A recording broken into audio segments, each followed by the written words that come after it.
안녕하세요. 사연에 빠지다의 DJ 민영입니다. 오늘은 60대 후반의 사연자님께서 고민이 있으시다며 사연 보내주셨는데요. 여러분들 끝까지 들어보시고 조언 한마디씩 남겨주시면 좋을 것 같습니다. 오늘의 사연 어떤 이야기인지 함께 들어볼게요.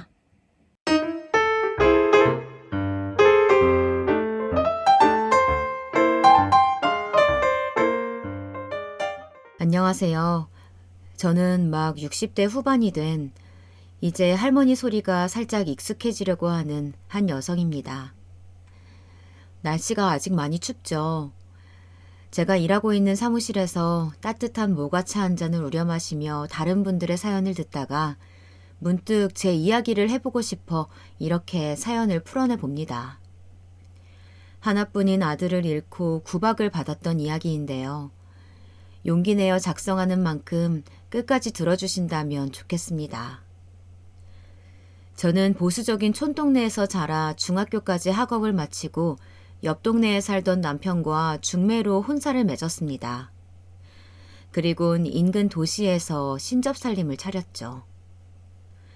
아무래도 둘 다 배운 것이 없다 보니까 저는 집에서 살림을 하고 남편은 개인 택시를 했는데요. 그럭저럭 근근히 먹고 살 정도는 되었습니다. 비록 형편은 빠듯했지만 나름 성격이 잘 맞고 금슬이 좋아서 일남 일녀의 자식을 두었었죠.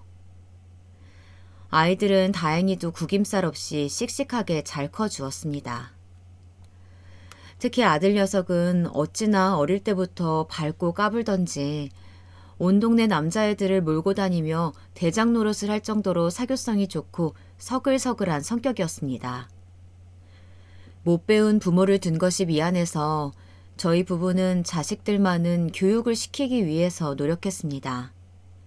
아무것도 모르지만 물어물어 잘 가르친다는 학원도 보내고 성적이 부족하면 공부 잘하는 옆집 아이에게 부탁해서 우리 자식들을 가르쳐달라고 시키고요.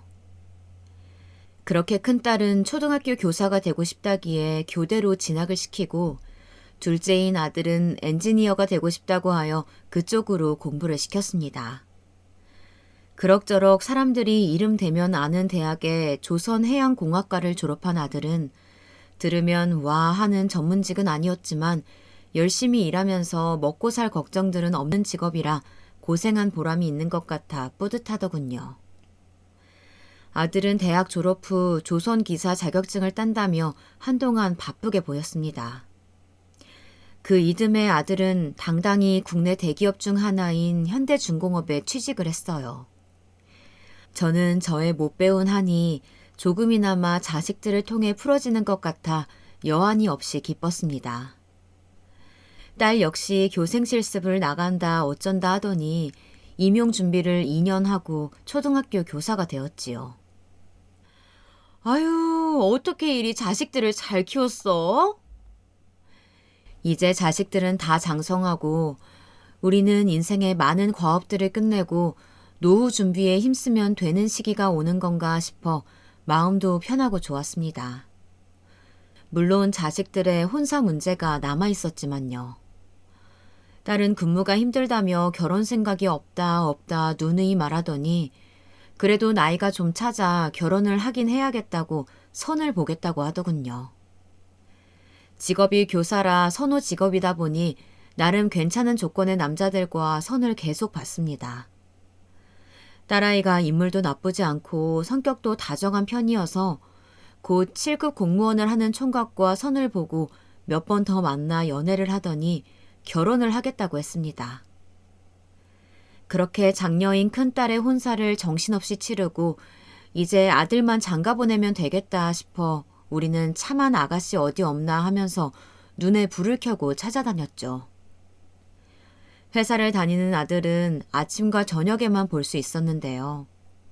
저는 아들을 볼 때마다 이제 네 나이도 있는데 그만 놀고 장가 가야 되지 않겠냐며 계속 이야기를 했습니다. 아들은 처음에는 알겠다고 하더니 나중에는 짜증을 내더군요. 아, 엄마, 진짜 결혼 얘기 좀 그만해요. 요즘은 남자도 결혼해서 평생 처자식한테 돈 쏟아붓고 사는 거 별로라고요. 저는 진짜 괜찮은 사람 아니면 안 하고 싶어요. 아니, 그래도 결혼을 해야지.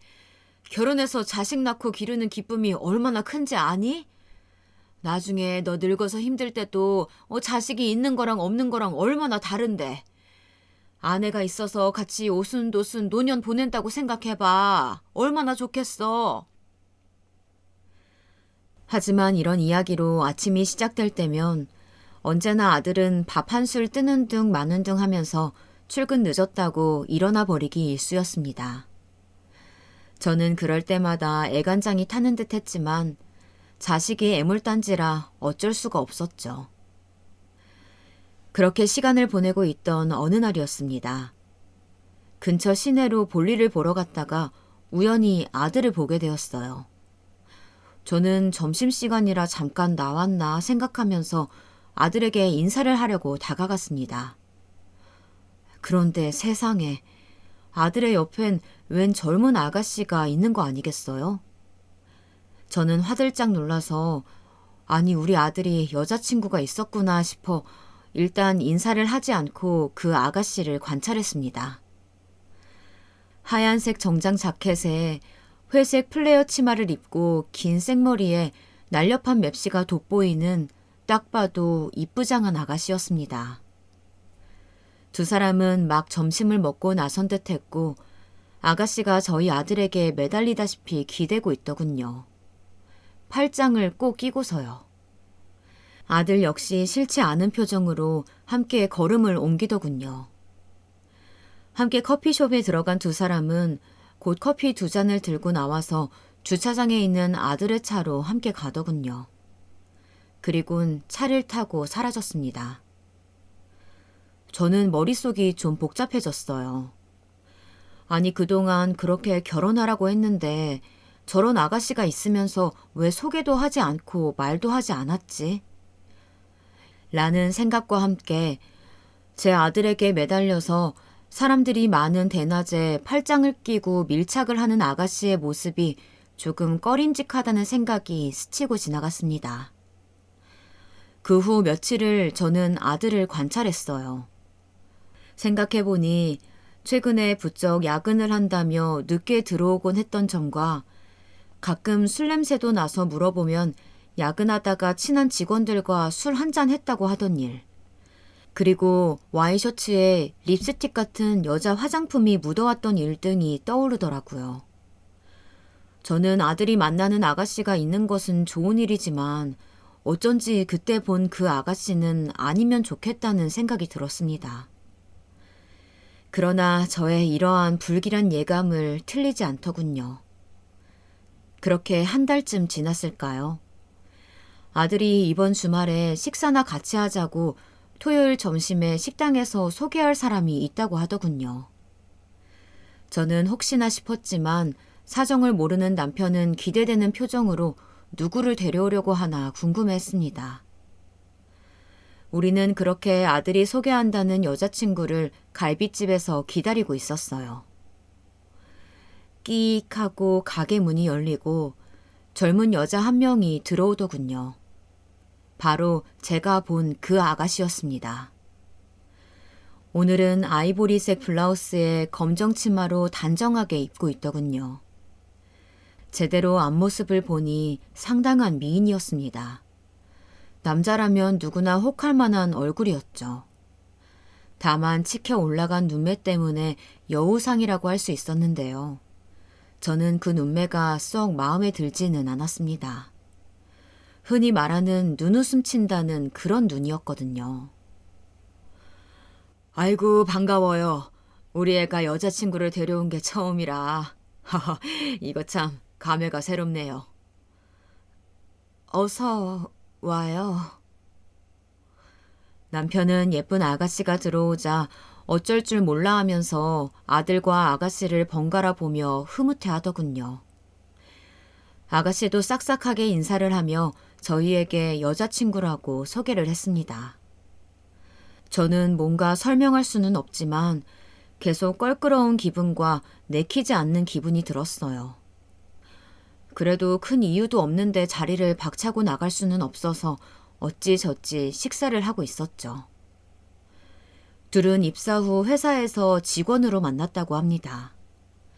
아가씨는 제 아들과는 달리 계약직으로 사무직을 보는 격리라고 했고 2년제 대학을 나왔다고 하더군요. 나이는 제 아들보다 4살이 어렸습니다. 둘 다 들어온 지 얼마 안 되다 보니 같은 신입끼리 오며 가며 이야기도 나누고 회식도 하고 하면서 동지의식으로 친해졌다고 하는데 이렇게 되었다가 만난 지 6개월 가까이 된다고 했습니다. 아직 6개월밖에 안 되었다니 오래된 사이는 아닌 것 같아 은근히 마음이 놓이더라고요. 근데 이어진 아들의 말은 그야말로 청천벽력이었습니다. 아들이 오늘 이렇게 소개하는 것은 이 친구와 결혼을 하고 싶어서라고 폭탄 선언을 하는 것이었어요. 뭐? 결혼? 네, 엄마 아빠. 나이도 찼고 전 이 사람이랑 가정 꾸리며 살고 싶어요. 엄마도 결혼 노래 부르셨잖아요. 소원 성취하셨네요. 아들은 싱글벙글하며 저를 놀리는데 저는 많이 놀랐지만 일단 그 자리에서는 표정을 드러내지 않으려고 애쓰며 아가씨의 사정이나 상황에 대해서 이것저것 물어봤습니다. 들어보니 집안 형편은 저희 집보다 더 쪼들리는 집인 것 같았어요.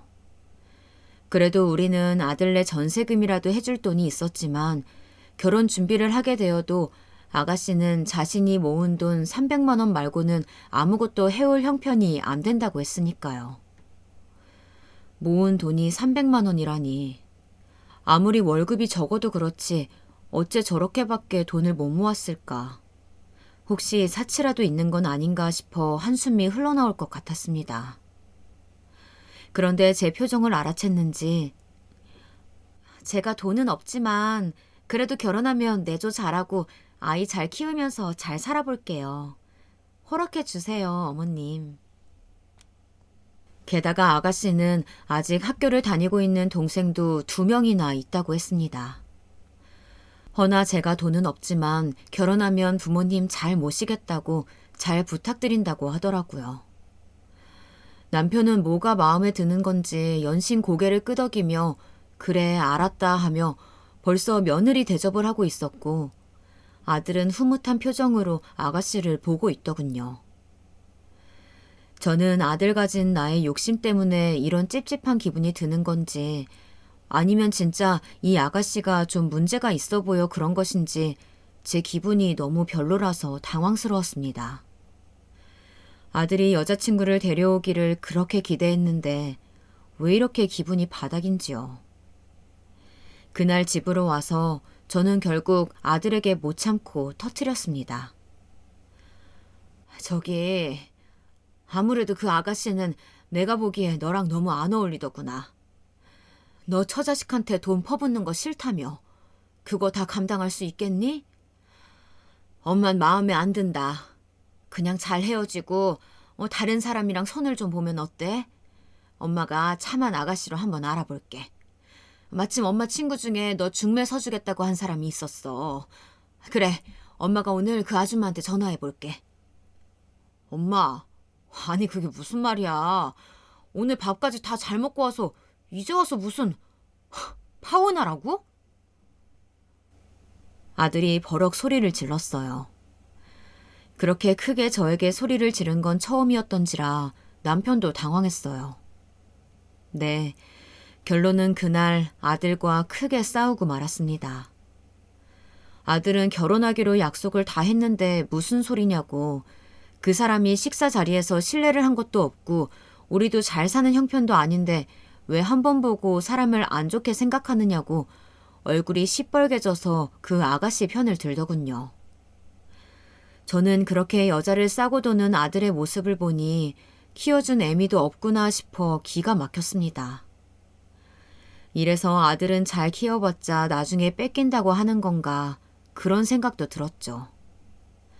한번 꽂히자 아들은 불도저처럼 결혼을 미고 나가더라고요. 제가 서러워서 이 얘기를 큰딸에게 하자 큰딸도 찾아와 아들을 말렸습니다. 그럼 결혼을 좀 미루는 게 어때? 조금만. 엄마도 어쨌든 며느리 드리는 거니까 생각해 볼 시간은 필요할 거 아니야. 아무리 너네 둘이 좋아하는 게 결혼이라고 해도 널 키워준 엄마 입장도 있는 건데, 어? 누나는 왜 내 결혼에 감나라 배나라야. 그만해. 좀 둘 다. 정말 두 사람 때문에 내가 요즘 받지 않아도 될 스트레스 얼마나 받는지 모르겠어? 엄마도 누나도 그 사람에 대해서 뭘 안다고. 평생 착하기만 한 아들인 줄 알았는데 이렇게 결혼을 두고 저와 대치하게 될 날이 올 줄은 꿈에도 몰랐습니다. 하지만 아들은 엄마인 저와 누나인 큰딸이 걱정스러운 이야기를 해도 들은 척도 하지 않고 너무 사서 앞날 걱정할 필요 없다고 두고 보라고 누구보다 착하고 야무진 여자니까 나와 오래오래 행복하게 살 거라고 장담을 하더군요. 나중에 나한테 미안하다고 하지나 말어. 저는 그렇게 한두 달 아들을 따라다니며 말렸지만 결혼을 그대로 진행되어 갔습니다. 그렇게 저희 아들은 결혼식을 올렸고 그 눈웃음 치던 아가씨는 제 며느리가 되었죠. 아들이 둘도 아니고 하나인데 한 명밖에 며느리가 없는데 제 마음에 이렇게 들지 않는 아이라니 한동안은 며느리와 대면대면하게 지냈습니다. 뒷단에는 친해져 보려고 어머니 어머니 하며 다가와서 살갑게 굴어도 썩 같이 대화도 나누고 싶지가 않았고 올 때마다 꼭 몸에 달라붙는 옷만 입고 진한 화장을 하고 오는 꼬락서니도 마음에 안 들었습니다.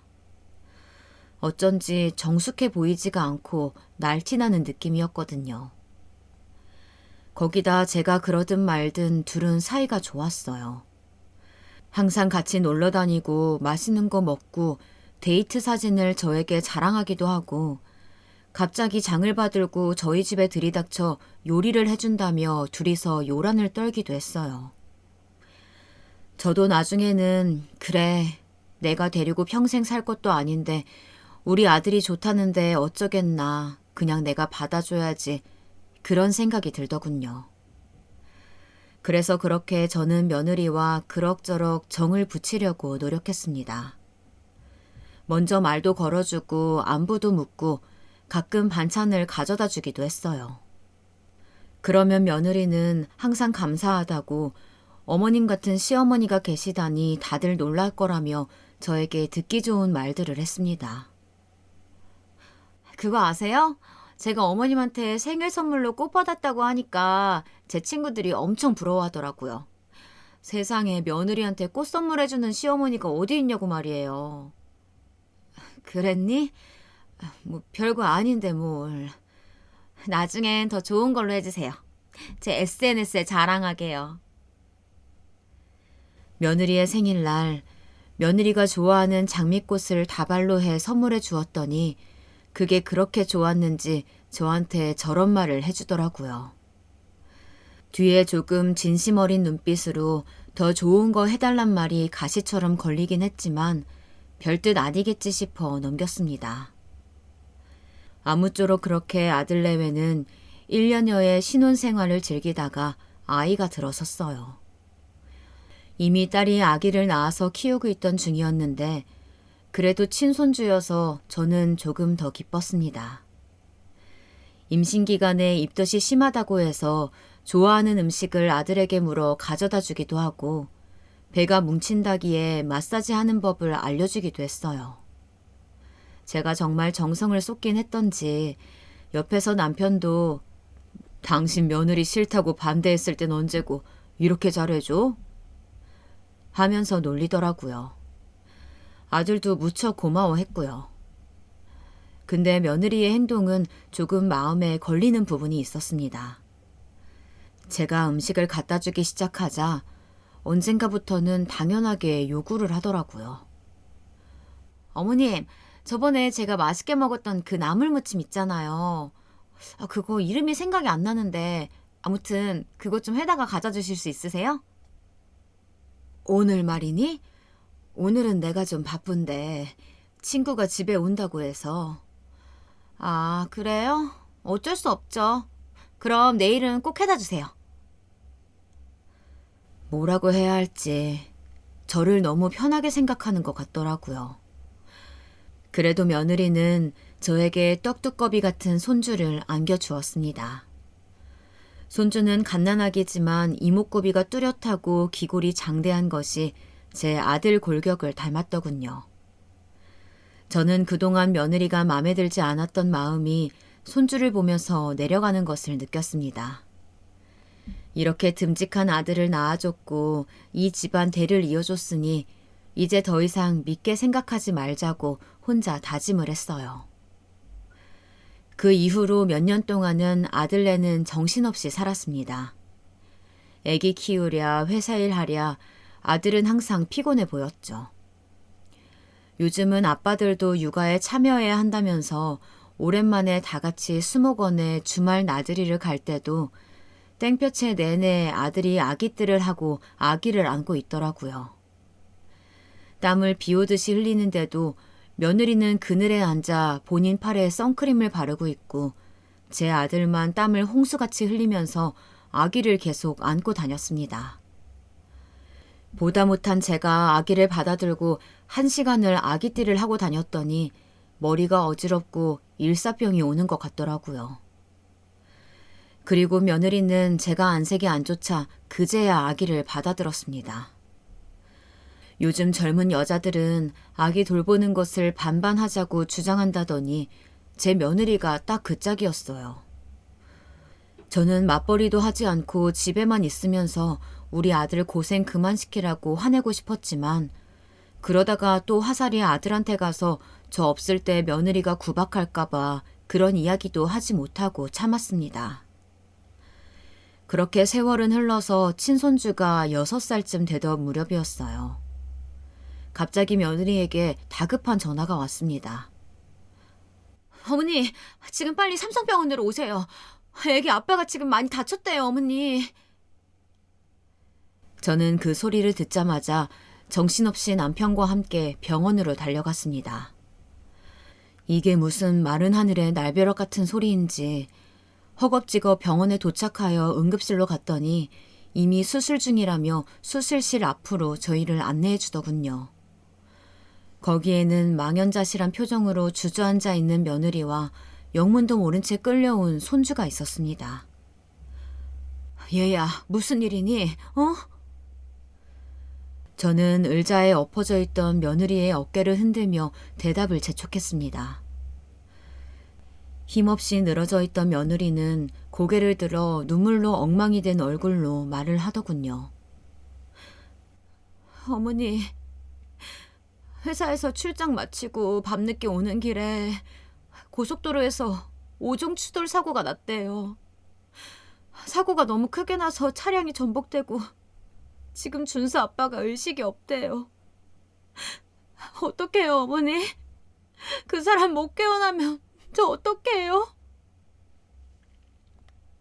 저는 머릿속이 하얗게 변하는 것을 느꼈습니다. 뉴스에서나 보던 오중 추돌 사고라니. 왜 제 아들에게 이런 일이 일어난 것일까요? 지금 이날까지 성실하게 남한테 나쁜 짓 하지 않고 살아온 그저 착한 내 아들한테 저는 다리에 힘이 풀려 털썩 주저앉아 버렸습니다. 아무 말도 할 수가 없고 눈물만 줄줄 흘렀습니다. 이상하게도 아들이 태어났던 순간 첫 옹알이를 하며 내 품에 안기던 그 따뜻한 느낌과 또 아들이 유치원에 가던 날과 중학교, 고등학교를 거쳐 군대에 간다고 늠름하게 말하던 날 등 아들과 함께한 시간들이 파노라마처럼 쫙 펼쳐지면서 눈물이 계속 샘솟아 났습니다. 마치 이제 아들과 이별을 준비하라고 누군가 알려주는 것처럼요. 그렇게 저는 제 인생에서 가장 끔찍한 경험을 하게 되었습니다. 제 아들이 저보다 먼저 죽는 경험을요. 자식은 부모를 흙 속에 묻고 부모는 자식을 가슴에 묻는다고 하던가요. 저와 남편은 끔찍한 고통과 깊은 슬픔으로 몸부림쳤습니다. 아들이 수술 중 사망했다고 말하는 의사 선생님의 목소리도 잘 들리지 않고 그 순간에 제가 무엇을 했는지, 어떤 정신으로 어떻게 서 있었는지 지금 와서 생각해보면 아무것도 제대로 떠오르지 않아요. 마치 남의 일을 보는 것처럼 계속 실신했다가 깨어나고 또 실신했다가 깨어나는 것을 반복했습니다. 깨어나면 링게를 맞고 있었고 또 잠이 들면 아들 꿈을 꾸었고요. 저는 그렇게 산송장처럼 아들의 장례식까지 다 치르고 나서야 겨우 지금이 몇 시구나, 오늘이 며칠이구나 정도를 분간할 수 있는 정신이었습니다. 나중에서야 들은 이야기지만 제가 거의 미친 사람처럼 아무것도 분간하지 못하고 헛소리를 하고 계속 쓰러져 있어서 장례고 뭐고 남편과 딸이 도맡아서 했다고 하더군요. 그렇게 저는 자식을 앞서 보낸 부모가 되어 산 것도 아니고 죽은 것도 아닌 상태로 지내게 되었습니다. 조금이라도 좋은 것을 보거나 좋은 것을 먹으면 아들 생각이 나서 견딜 수가 없었어요. 우리 아들이 좋아하던 물건이나 음식을 보면 아무것도 할 수가 없었고 숨이 막히는 것 같았습니다. 지독한 슬픔이었죠. 자식을 앞세우고 살아간다는 것은 하루하루 지옥의 고통을 겪는 것이었어요. 당연히 내가 늙어 죽는 게 순리고 그때 아들이 내 손을 잡아줄 줄 알았건만 무엇이 급하다고 이렇게 급하게 가버렸는지 아들 녀석이 너무나 불쌍하고 또 원망스럽기도 했습니다. 며느리와 손주는 아들이 그렇게 된 후로 여기서 못 살겠다며 인근 도시로 이사를 갔습니다. 저 너무 힘들어요.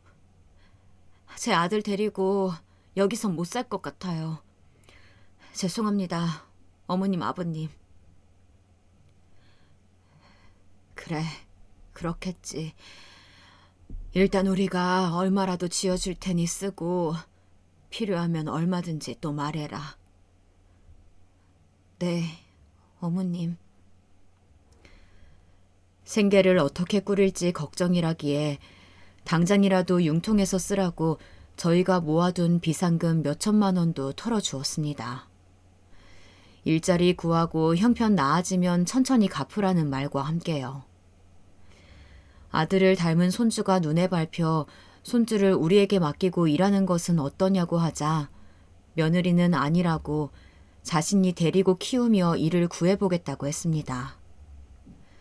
그때만큼은 남편이 죽은 큰 일이 있음에도 자기 자식 건사하고 살려고 하는 그 모습이 야무져 보이고 고마웠습니다. 우리 아들이 골랐던 여자가 괜찮은 애였구나 하는 생각도 들었고요.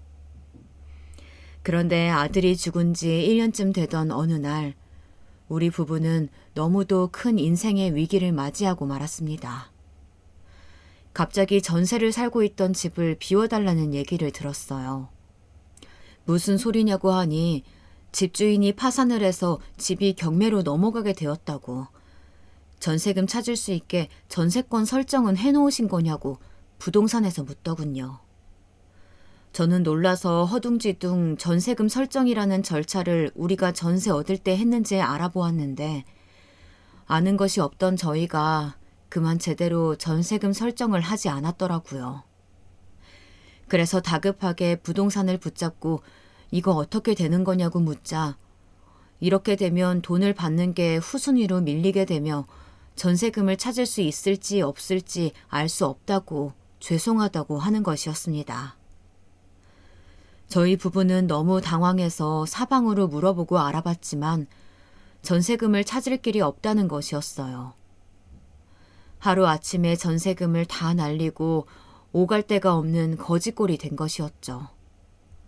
너무도 황망하여 어떻게 할까 하다가 일단은 멀리 사는 딸에게 가는 것보다는 가까운 곳에 있는 며느리에게 가야겠다 싶었습니다. 며느리에게 할 말이 있으니 지금 집 쪽으로 가겠다고 얘기를 하고 대충 필요한 생필품만 여행 가방에 챙긴 후에 남편과 며느리가 사는 집으로 택시를 타고 갔습니다. 며느리가 사는 아파트에 도착하자 며느리는 마중을 나와 있더군요. 그런데 뭔가 피곤한 기색이더라고요. 아가, 잘 있었니? 이거 짐 좀 집으로 올리거라. 우리가 살던 집이 경매로 넘어가는 바람에 한동안 거처 마련할 때까지만 니네 집에 좀 있어야겠다. 정말 염치가 없는 거 알지만 조금만 부탁하마. 저는 집을 며느리에게 건네면서 사정을 이야기했습니다. 근데 제 이야기를 듣는 며느리의 표정이 너무 안 좋은 것이었어요. 어머니, 그런데 갑자기 이렇게 들이닥치시면 제가 좀 곤란해요. 아니, 계속 있겠다는 게 아니고 지금 상황이 우리가 있을 곳 마련할 때까지만 좀 있게 해다오. 노인네 둘이서 어디를 가겠니? 갑자기 집을 비워달라는데 한 달만 있게 해주면 알아서 거처 마련해서 나가마. 서울에 있는 너네 신혼에 가도 되고 부탁 좀 하마. 어? 저는 재차 부탁조로 사정을 말하며 며느리에게 이야기했죠. 며느리는 계속 표정을 풀지 않으면서 말하더군요. 어머니, 솔직히 말해서 이제 제가 어머니라고 부르는 게 맞는진 모르겠는데요. 이렇게 갑자기 들이닥치시면 곤란해요. 뭐 한 달만 있겠다는 것도 언제까지 계실지도 모르는데 제가 남편 잃고 시부모 봉양까지 하면서 지나야겠어요? 남편 죽고 뭐 저 챙겨주신 것도 없잖아요. 아쉬울 때만 이렇게 오셔서 마음대로 하시면 안 되죠. 순간 머리가 띵해지는 느낌이었습니다. 당장 사는데 보태라고 몇천만 원도 기한 없이 해주었고 수시로 전화를 걸어서 잘 지내느냐고 안부도 물어봤고 아들이 죽고 남은 며느리와 손주가 짠해서 반찬도 가져다주고 했었는데 한 달만 있겠다는데 이렇게 저와 남편을 박대하다니요. 저는 마음속에서 큰 불이 올라오는 것을 느꼈습니다. 그런 식으로 서로 따질 것 같으면 그때 우리가 해준 몇천 다시 내놓거라. 그 돈 있으면 우리도 여기 한 달 있을 필요도 없고 바로 방 얻어서 나갈 수 있어. 우리가 해준 돈은 소식도 없고 돌려주지도 않으면서 한 달 정도 머무는 게 그렇게 안 내키니? 늙어서 참 서럽구나. 우리 아들이 있었다면 감히 네가 이렇게 우리를 대할 수 있었겠어? 있었다면요? 그런 이야기가 무슨 소용이 있어요? 이미 저랑 애기 놔두고 죽어버렸는데요. 어머니 저요. 하루 벌어 하루 먹고 살기 빠듯해요. 애 데리고 종종거리면서 겨우 산다고요. 어머니가 해주신 몇천은 지금 몇백도 안 남아있고요. 언제 갚을지 모르겠으니까 정 받으셔야겠으면 고소라도 하시단가요. 어쨌든 저는 분명히 말씀드렸어요. 얼른 돌아가 주세요. 듣기 싫으니 꺼지시라고요. 속사포처럼 말을 쏟아내는 며느리는 자기 할 말만 하고 어른에게 꺼지라고까지 하며 엘리베이터를 타고 냉큼 올라가 버리더군요. 저와 남편은 졸지에 며느리 집으로 들어가 보지도 못하고 쫓겨난 신세가 되었습니다. 정말 기가 막히고 코가 막혀 말이 나오지 않더군요.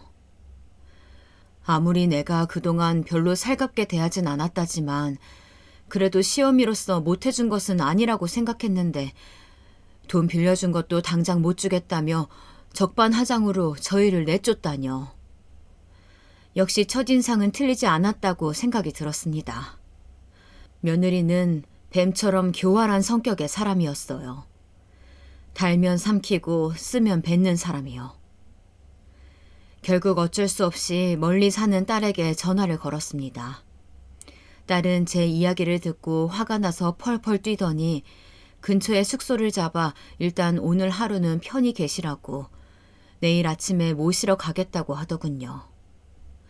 그러면서 꼭 모텔 같은 곳 가지 말고 호텔 가라며 호텔비를 보냈습니다. 고맙다. 고마워. 그렇게 호텔에서 하룻밤을 자고 차를 끌고 내려온 딸의 차를 타고 그 길로 서울 딸네 집에서 지내게 되었습니다. 딸은 이제 며느리는 남이라고 생각하고 신경 쓰지 말라고 섭섭해할 것도 없다고 화를 내면서 걱정하지 말고 천천히 있을 집을 알아보라면서 지내라고 했지만 저는 다 늙어서 딸과 사이가 사는 집에 얹혀 있는 것이 영 마음이 편하지 않았습니다. 남편 역시 사위의 눈치를 보는 듯 했고요. 며느리에게 빌려준 돈 말고는 저희가 들고 있는 목돈도 없어서 어떻게 집을 구해서 살아가야 하나 막막하던 즈음 딸이 저에게 돈을 내밀었습니다. 급한 대로 빌려줄 테니 당장 월세 보증금이라도 하라고 했죠. 그리고 소일거리 삼아 친한 언니가 하는 부동산 사무실에 아르바이트를 해보라고 하더군요. 어차피 이렇게 된 거 서울에서 아빠도 기운 되시는 한 택시를 하시고 엄마도 뭐라도 하면서 돈을 벌어야 되지 않냐고요. 엄마, 나도 여건이 되면 돈 안겨드리고 싶은데 이것밖에 없어. 일단 엄마랑 아빠가 돈 벌고 있으면 나도 틈틈이 돈 붙일게. 엄마, 미안해. 저는 다 늙어서 일을 배우는 것이 괜찮을까 걱정이 앞서지만 당장 집을 얻으면 생활비도 필요하기에 딸이 구해준 일자리를 일단 도전해보기로 했습니다. 부동산은 대표를 소장이라고 부르고 밑에 있는 직원을 실장이라고 하더군요. 저는 60이 다 되어가는 늦깎이 나이에 최 실장이 되어 사회생활을 하게 되었습니다. 자격증을 딴 지도 오래되었을 뿐더러 이론과 실무는 달라서 한동안은 정말 힘들었죠. 아주머니들이 많이 오가는 아파트를 주로 취급하는 사무실이었는데 월급은 작았지만 소장님은 제게 친절하게 대해 주시더군요. 그냥 동네 아줌마들하고 집값이나 아파트 이야기로 수다를 떤다고 생각하라고 편하게 생각하고 이야기하다 보면 속에도 일거리도 들어오곤 한다며 팁을 알려주시더군요. 사무실 일을 시작한 지 1년쯤 지나자 주변 상가 상인들하고도 얼굴이 있고 또 항상 고구마며 계란이며 간식을 많이 싸들고 다니면서 나눠주고 인사도 하자 많이 친해지면서 정말 소개로 일이 하나 둘씩 들어왔습니다. 또 손님들이 듣기 좋으라고 하는 소리인지 몰라도 저에게 실장님은 우리 엄마같이 푸근해서 좋다고 다른 데 같이 돈 따지는 느낌이 안 들고 손님 입장을 먼저 배려해 주셔서 좋다는 칭찬을 많이들 해주셨어요. 실장으로 그렇게 점점 자리를 잡아가자 제 수입도 늘어났습니다. 저는 1년을 꼬박 열심히 모은 돈으로 전세자금 대출을 끼고 전세로 집을 돌리고 또 계속 열심히 일을 했어요. 다행히 남편도 택시를 하면서 수입이 그럭저럭 나와서 남편 수입으로는 생활비를 하고 제가 번 돈은 부동산 일을 하며 알게 된 여러 가지 수단으로 투자를 했습니다. 분양권에 투자하기도 하고 또 경매하는 곳도 가보고 괜찮은 상가나 아파트가 있다고 하면 임장도 다니면서 지금은 돈이 없어도 돈이 생긴다면 할 수 있는 소액 투자 위주로 많이 발품을 팔았습니다. 남편은 나이 들어 이렇게 택시 일을 할 줄 몰랐지만 그래도 이렇게 목숨 유지하며 살 수 있게 된 게 얼마나 다행스럽냐는 말을 하곤 했어요. 그만큼 사는 게 퍽퍽하고 아등바등 힘들었으니 그런 말을 하며 위안을 했던 거였죠. 그러던 어느 날 남편이 저에게 공인중개사 시험을 보는 게 어떻냐고 권유하더라고요. 당신 부동산 쪽으로 더 공부하고 싶다며 늦기 전에 지금이라도 하는 게 나아. 그건 그런데 엄두가 안 나요. 내가 이 나이에 할 수 있을까? 녹록치 않은데. 하고 싶으면 해. 늦어지면 정말 힘들어. 남편 말이 맞았어요. 어차피 시험을 볼 거라면 조금이라도 더 젊을 때 보는 게 나았으니까요. 무섭지만 어차피 해야 할 일이라면 주저하지 말기로 결정했죠. 여태껏 살아오면서 깨달은 게 하나 있다면 시간이란 건 무한정 주어지는 게 아니라는 거였으니까요. 인생은 늘 예상치 못한 변수들로 가득한데 그것을 대비하지 않으면 그대로 무참히 주저앉을 테니까요. 제가 자격증을 따면 분명 돈을 버는 데 도움이 될 거고 그래야 노후 준비도 할 수 있을 거니 결심을 했답니다. 그래서 늦은 나이에 공인중개사 시험을 준비했어요. 역시나 1차와 2차로 이루어진 시험은 결코 녹록하지 않았습니다. 60이 다 된 나이에 독서실에서 1차 민법 공부를 하고 있자니 어찌나 눈물도 나고 온몸이 쓰시던지요. 그래도 저는 이 시험이 내 인생의 마지막 시험일 수도 있다. 최선을 다하자는 각오로 시험 공부를 했습니다. 당신 대견해. 오늘 힘들었지? 남편이 가끔 고생한다며 제 어깨를 주물러주고 의지가 된 턱에 그래도 하루하루 버텨나갔던 것 같아요. 그리고 그렇게 2, 3년 만에 고생 끝에 겨우 턱걸이 점수로 자격증을 취득했어요. 정말 인간 승리가 아닐 수 없었죠. 여보, 정말 꿈만 같아요. 수고했어, 정말. 그날 남편과 조촐하게 축하 파티를 했는데 얼마나 기분이 좋았는지 모릅니다. 그리고 오랜만에 조용한 분위기에서 남편과 아들 이야기를 이어가게 되었어요. 가슴에 한으로 남은 내 아들, 그리고 내 손주.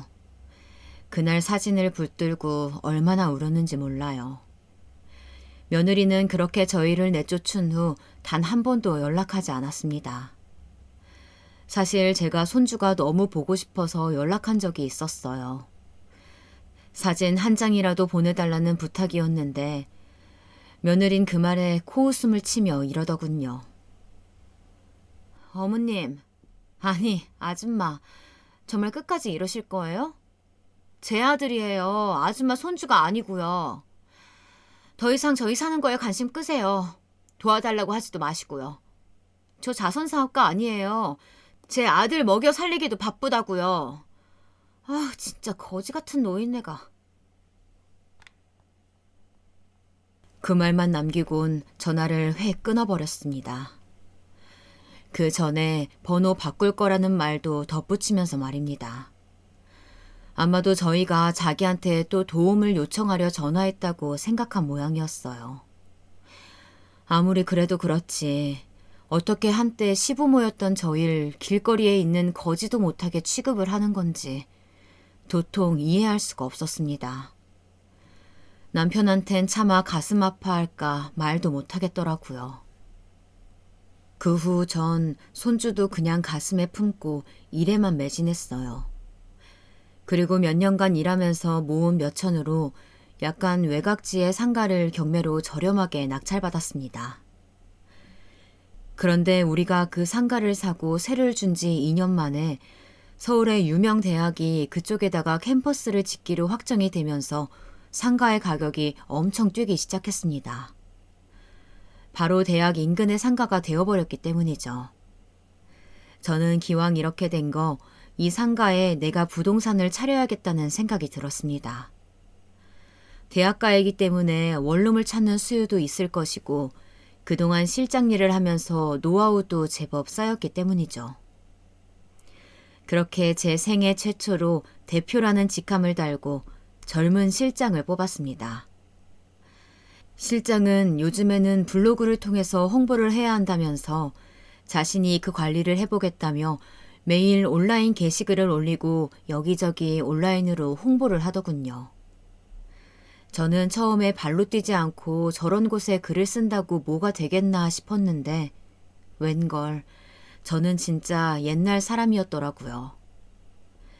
저희 부동산은 실장의 아이디어로 아주 빠르게 블로그 관리를 시작했는데 저희 블로그를 누가 대학교 사이트에 올리면서 학생들의 연락이 빗발치기 시작했습니다.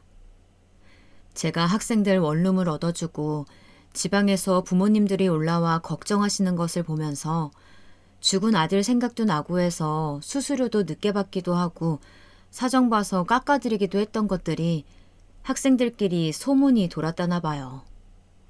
그래서 저희 부동산이 일명 혜자 부동산이라며 인근에서 소문이 났다고 하더라고요. 저는 혜자? 그 김혜자 말이야? 했더니 실장이 웃으며 편의점에 팔던 김혜자 도시락이 가격에 비해 풍성해서 그 후로 젊은 친구들이 가격이 저렴하고 서비스가 좋은 곳을 그렇게 부른다고 하더라고요. 참 재미있는 표현이죠. 그렇게 저는 부동산이 대박이 나서 아파트도 사고 주식도 하면서 자산을 차곡차곡 불리기 시작했습니다. 이제 더 이상 월세니 전세니 그런 것들을 걱정할 게 아니었죠. 저는 부동산으로 큰 자산을 모은 부자가 되었습니다. 저는 곧 70을 바라보는 나이에도 인생이 이렇게 크게 바뀔 수 있다는 것이 참 신기했습니다.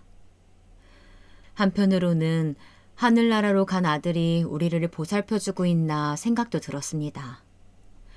항상 돈 벌어서 엄마 호강시켜줄게 하던 우리 아들이 이렇게 우리를 돈방석에 앉혀주고 지금 우리를 보면서 웃고 있을 것 같아 하루에 한 번은 하늘을 보면서 아들에게 인사를 했죠. 아들아, 잘 있지? 엄마가 항상 고맙다. 보고 싶어. 그때마다 아들은 자기도 보고 싶다며 화답하는 것 같았습니다. 그렇게 아들을 그리워할 때마다 아들을 쏙 빼닮았던 손자도 너무 보고 싶었지만 우리를 거지 취급했던 며느리가 너무 야속하고 미워서 연락을 하고 싶진 않았어요. 당연히 며느리도 손자 사진 한 번 보내오지 않았고요. 손자는 인연을 끊을 당시 6살이었으니 이제 어엿한 초등학생이 되어 있을 것이었습니다. 사실 저는 형편이 좋아지고 여유가 생기자 하루가 다르게 아들이 더 그립고 손자가 보고 싶었어요. 그래서 며느리에게 전화를 해보기도 했는데 없는 번호로 뜨더라고요. 정말 제가 도움을 구하기라도 할까봐 그게 무서워서 번호를 바꾼 모양이었습니다. 그래도 손자만큼은 너무 보고 싶었어요. 이제는 생각으로도 모자라 매일 밤 꿈에 손자가 등장할 지경이었으니까요. 손자는 아들 품에 안겨 있었고 제게 손을 뻗어 할머니라고 어물거리는 발음으로 부르곤 했습니다. 참 이상하죠. 그 꿈이 왜 이리 반복되어 재생이 되는 건지. 꿈속의 아들은 참으로 행복해 보였고 손자는 마지막으로 보았을 적 그 모습 그대로 제게 인사를 하더라고요. 하지만 눈을 뜨면 베개가 흠뻑 적시어져 있었습니다.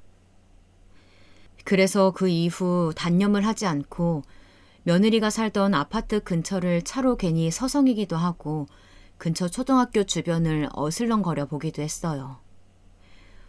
어느 학교를 다니는지 여전히 그곳에 살고 있는지 아무것도 모르지만 그래도 그냥 혹시나 마주쳐질 수도 있지 않을까 그런 기대를 하면서 말이에요.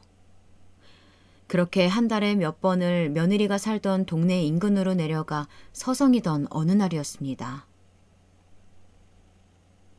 아, 이거 놔요. 아저씨, 왜 이래요?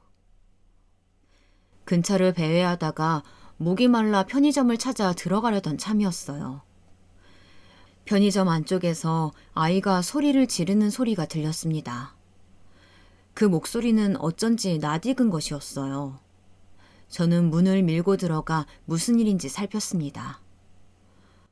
이 녀석, 전에도 내가 한 번만 봐주겠다고 했지? 이번에는 안 된다. 너 진짜 경찰서 가야 돼. 보아하니 초등학생으로 보이는 덩치 큰 아이가 물건을 훔친 모양이었습니다. 아씨, 엄마가 다음에 돈 갖다 주신다니까요. 저 훔친 거 아니고 빌린 거라고요.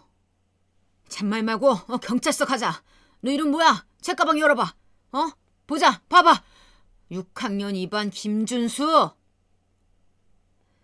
저는 순간 심장이 내려앉는 것 같았습니다. 김준수. 그건 바로 제 손자 이름이었어요.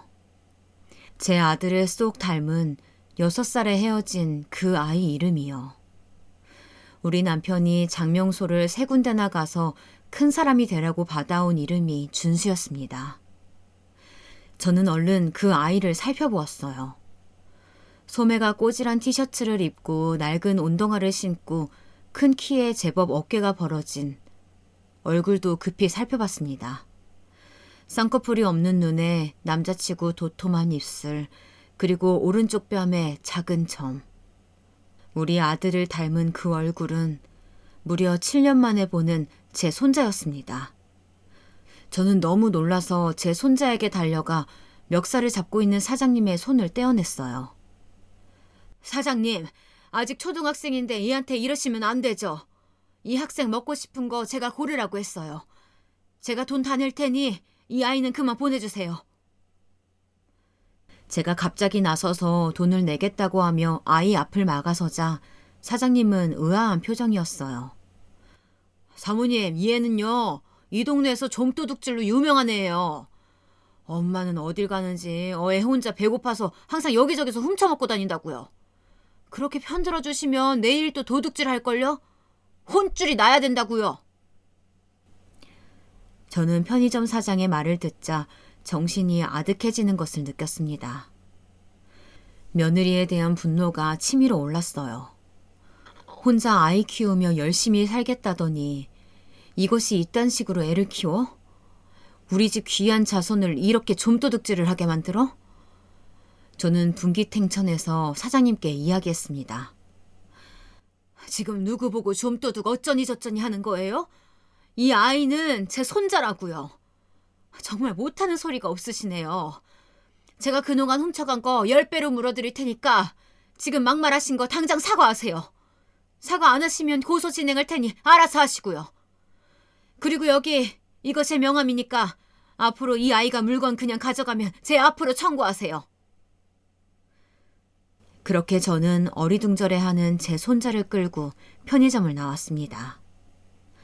손자는 제가 누군지 모르겠다는 표정으로 제 얼굴을 살피고 있었죠. 저는 그 아이의 얼굴을 만지며 눈물을 흘렸어요. 준수야, 준수야, 할미다. 할미야, 옆 동네 살던 할미 기억 안 나? 너 5살 때 할미랑 놀이동산 가서 솜사탕도 사 먹고 그랬잖니.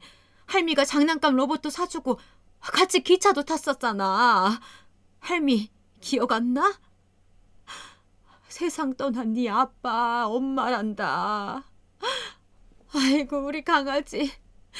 그래, 지금껏 어찌 지냈어? 할미는 매일매일 우리 강아지가 보고 싶었어. 너무너무 보고 싶었어. 아가야, 어디 얼굴 좀 보자.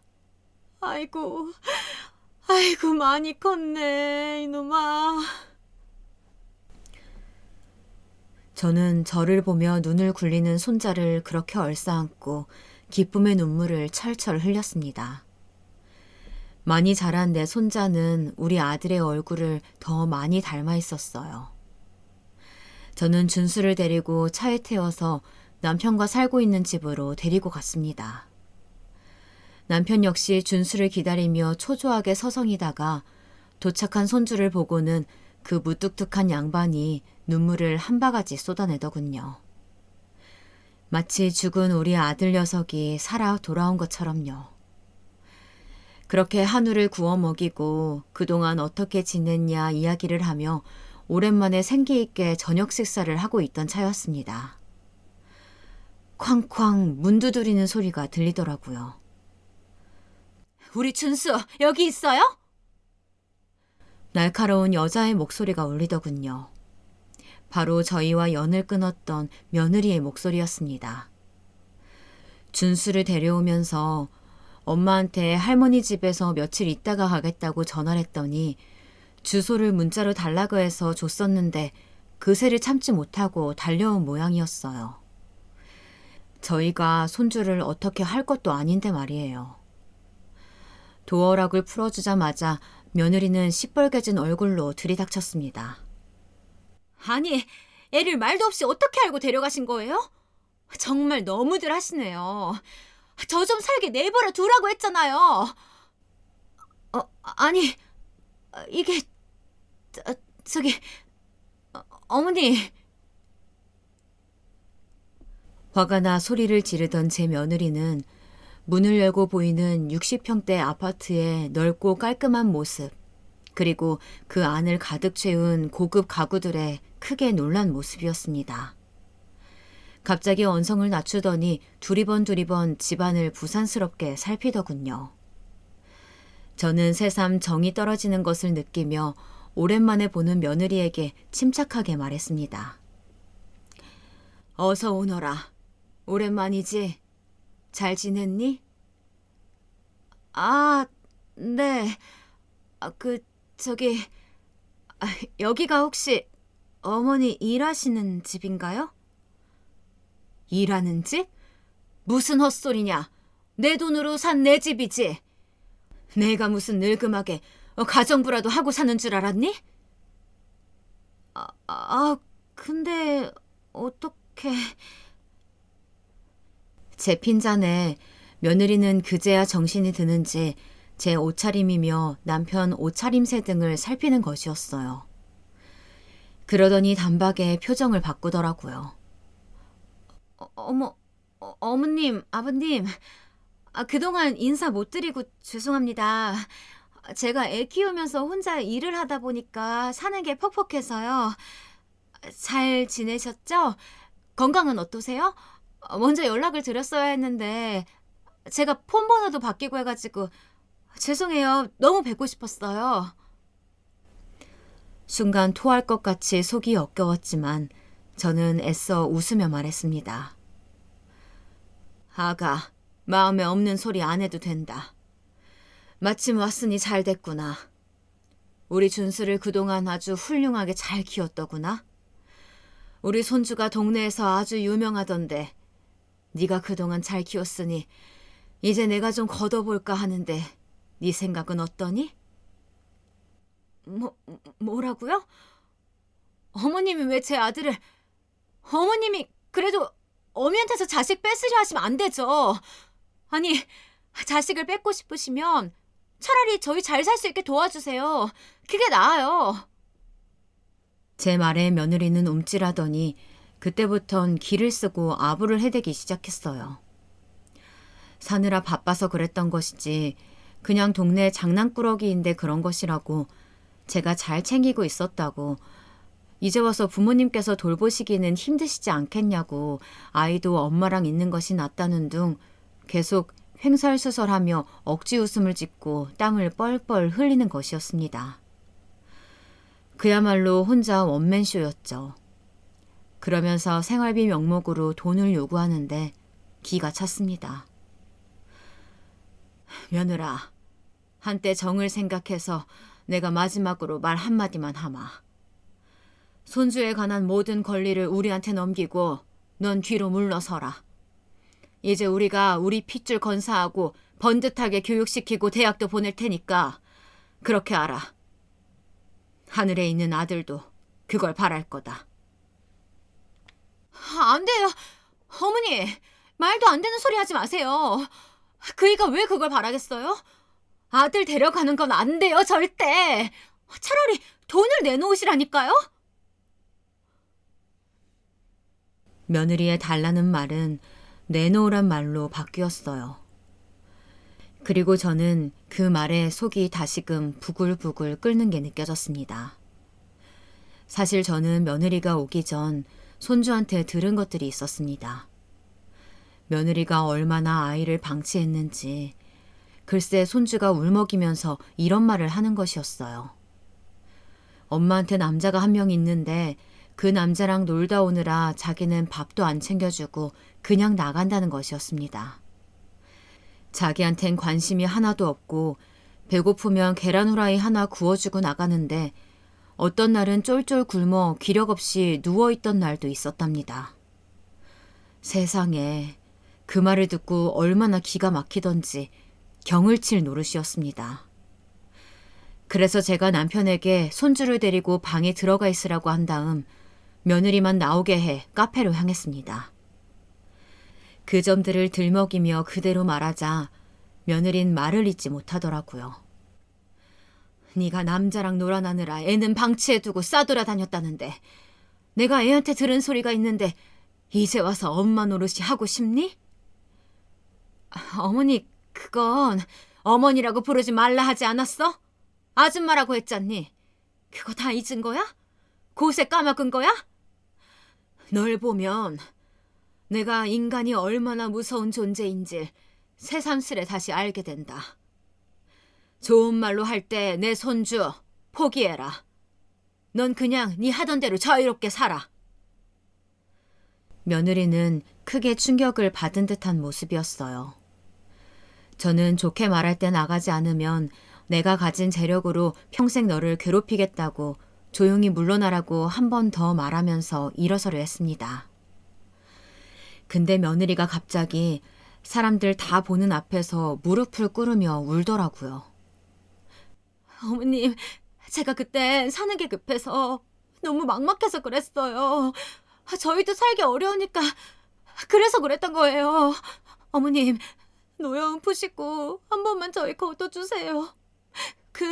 제가 만난다는 그 남자도 제가 마음이 너무 힘드니까 그래서 잠깐 만난 거지. 그 남자랑 평생 산다거나 그럴 생각 없어요. 정말이에요.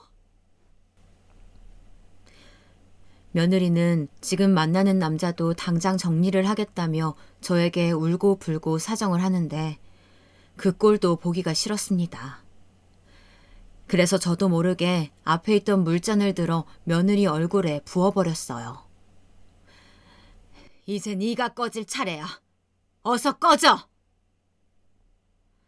며느리는 물을 맞고서야 정신이 차려진 건지 아무 말 없이 흐느끼더라고요. 그 후로 저희 가족은 준수와 함께 즐겁게 지내고 있습니다. 준수는 가끔 엄마와 연락은 하는 모양이었지만 항상 남자친구가 생겼다가 사라지고 자신에게 신경 써주지 않는 엄마에게 그다지 정은 없는 모양이었어요. 다만 며느리가 아직도 준수를 핑계 삼아 저희 집 앞에 나타난다는 게 문제죠. 어머님, 저 그 사람이랑 정리했어요. 확인이라도 시켜드릴까요? 보세요, 저 전화번호도 없고요. 이제 엄마 노릇 할 수 있어요. 어머니, 저한테 물까지 퍼부으셨으면 할 만큼 하셨잖아요. 네? 당장 나가지 못해? 보다 못한 남편이 버럭 화를 내며 경찰을 부르겠다고 하자 꽁지 빠지게 도망가긴 했습니다. 하지만 며느리의 욕심은 아직도 채워지지 않은 모양이었어요. 도대체 어디까지 가야 그 욕심의 끝이 보이는 건지. 저희 집에 붙어 살며 자기 하고 싶은 대로 살 욕심이 눈앞에 뻔히 보이는데 그게 추한 건지 더러운 건지도 모르고 하는 꼴이 이젠 불쌍히 여겨질 정도였습니다. 다행히 손주가 지금은 엄마에 대한 정이 크게 없어 저희가 며느리를 쫓아내도 아무 말도 안 하고 있지만 나중에 준수가 더 커서 저렇게 빌부터 동정을 구할까봐 걱정도 됩니다. 마음 약한 손주가 제 엄마를 받아주자고 사정하면 저도 그땐 어떻게 말을 해야 할지, 어떤 선택을 해야 할지 장담할 수가 없거든요. 아무쪼록 그래도 저는 하늘나라로 떠난 아들 대신 아들을 쏙 빼닮은 손주 녀석을 보면서 하루하루 행복하게 지내고 있습니다. 오늘 하루를 귀하고 감사하게 생각하면서 말입니다. 아들도 하늘에서 좋아할 거라고 생각하니 행복함과 안도감이 함께 몰려오는 것 같습니다. 이 사연을 들으신 여러분, 제 이야기 어떠셨나요? 늙은이의 한풀이 같은 이야기였지만 들어주셔서 참으로 고맙습니다. 그리고 제 고민에 대한 조언을 주신다면 참 감사할 것 같아요. 한 가지 더 말씀드리자면 예나 지금이나 결국 사람은 돈과 능력이 있어야 하는 것 같습니다. 제가 늦게 공부를 시작해 잘 될 수 있었던 것처럼 여러분도 올해 자신을 위한 계획을 하나쯤 세워보는 거 어떨까요? 항상 건강 조심하시고 언제 떠날지 모르는 가족들과 항상 좋은 이야기 나누면서 지내시길 바라겠습니다. 그럼 안녕히 계세요.